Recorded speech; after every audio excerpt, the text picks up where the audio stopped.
Well, Grad Pack, I'm so excited to have a special guest with us today. This is Corbin Kling, and Corbin is a planetary geology PhD student in the Department of Marine, Earth, and Atmospheric Sciences. Thanks for chatting with us today, Corbin.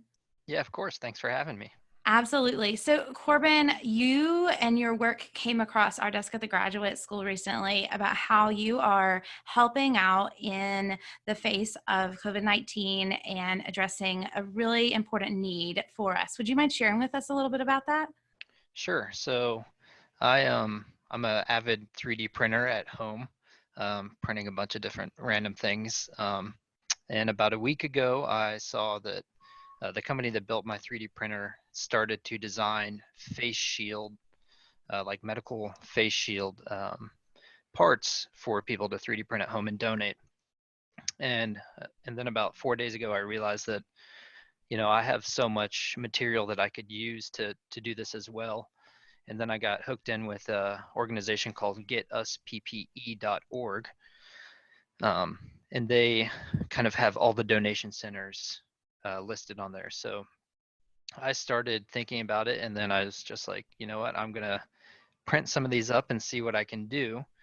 Um, the thing is, I had to figure out a way to do the clear part of the face shield kind of differently than I don't have a laser cutter at home, so I can't cut plastic like that. So Sure.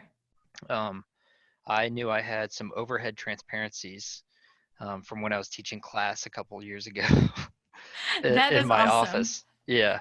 So I had 5 of those in my office, and I was like, let me just see if these will work. I brought them home, and I made it work, and it looks great. I think that might be the photo that you saw Yes, of yes. me. And we'll show it here for people. Yeah. So Yeah. these are the actual personal protective devices that Yep. medical staff are wearing, right? Yes. Yes. And so there's a bunch of different designs out there now, and so kind of just trying to keep up. And I have some contacts at UNC Rex now that they know the head of the ER, and they can deliver them straight to the ER if they need them. Or we have some friends that are nurses, and if they want them, I'll give them to them as well. So Awesome. So you found these designs, you knew this was needed, and in your own apartment, you are crafting out of your 3D printer the lower part and then using transparencies for the clear upper part.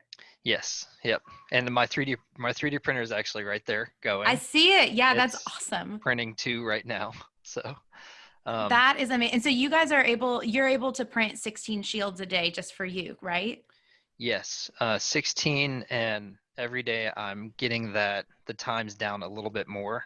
And there's some other designs that might permit me to get like 48 a day Wow. if the hospitals are okay with using that design, etc. So Right. That's amazing. And then you also have some friends that are kind of partnering with you, I read. So there's at most like just you are contributing over 48 of these shields a day to the medical community, over 300 a week right now, and then potentially more.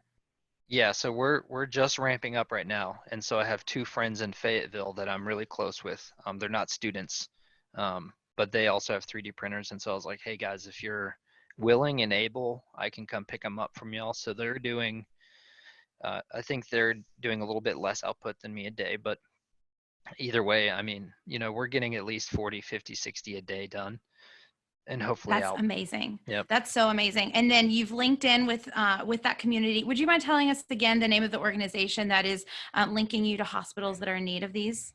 Yeah, so the organization is called getusppe.org.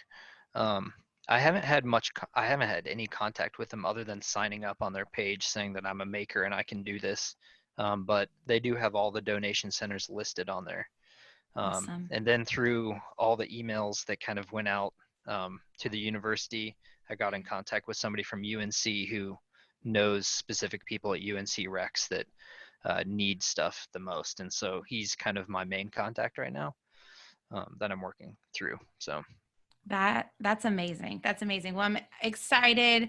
Excited might be the wrong word, but I am excited to see how you are contributing to this huge problem that we have and representing NC State as well. Thank you for that. yeah, no problem. This is it. When we're stuck at home and I'm trying to write up my dissertation right now. So, So and that was my next question. As a graduate student, how are you navigating this? um, it's tough. You know, my significant other, she's working from home too. Uh,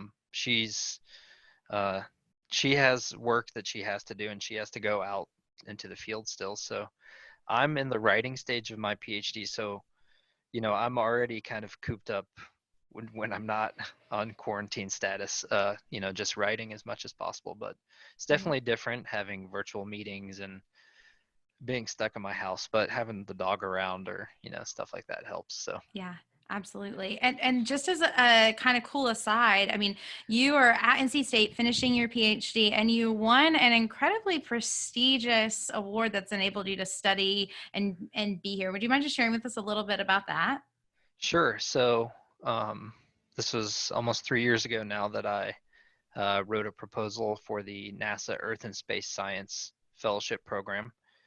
Um, and it's about a 20% selection rate, which is pretty standard. And I won it on my first go around, which is amazing, and it's been an honor to be able to represent the wolf pack in that way. And it's funded my my research and my travel to conferences and publications and stuff like that. So it's been amazing, and That's it's awesome. yeah, it's running out in September, so it's time The for me to clock is finish on. up. Yeah.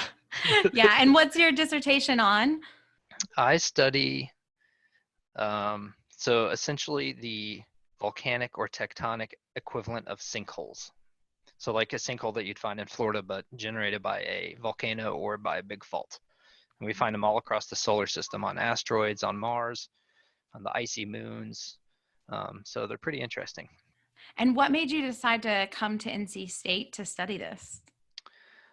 So I didn't actually know when I got to NC State what I wanted to focus on. I did planetary research for my master's, but my advisor is who I came to work with. He was we worked together during my master's. He was one of my master's advisors, good friends from their early days in postdoc. So we kind of had a good working relationship, and it gave me a good opportunity to kind of branch out and learn some new things at a different school.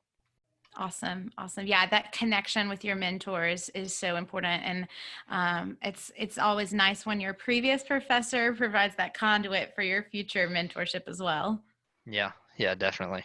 Awesome. Well, do you have any tips as we close out this little brief mini interview for students first and foremost that might be interested in pursuing a PhD in the Department of Marine Earth and Atmospheric Sciences?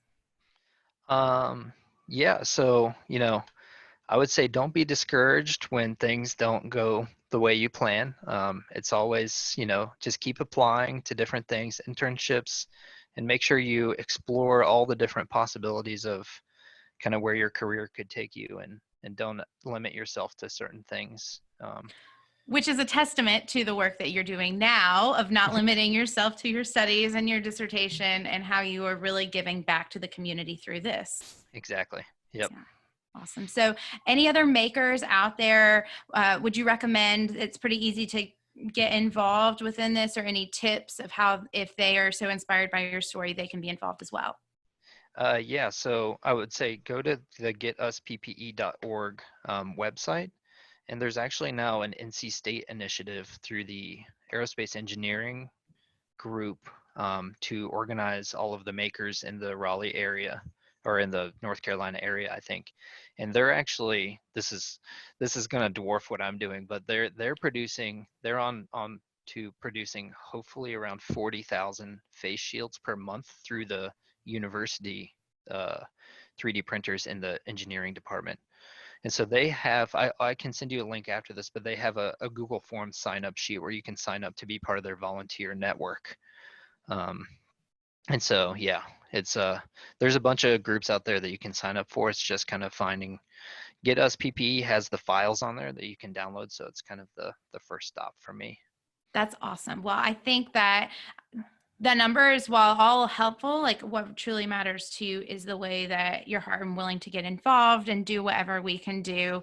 For some of us, like yourself, it is engineering creative ways to build these protective wears for hospital workers. For others, it's just staying in and not going outside and doing your work inside. I know it's not ideal for many of us, but that is the simplest way we can first get involved, and then there's other opportunities like this as well. Absolutely, absolutely. Awesome. Well, thank you so much, Corbin, for letting us speak with you today. And good luck on that dissertation. I don't want to keep you any further from it. And go pack, right? Yeah, go pack. Yeah. Yes.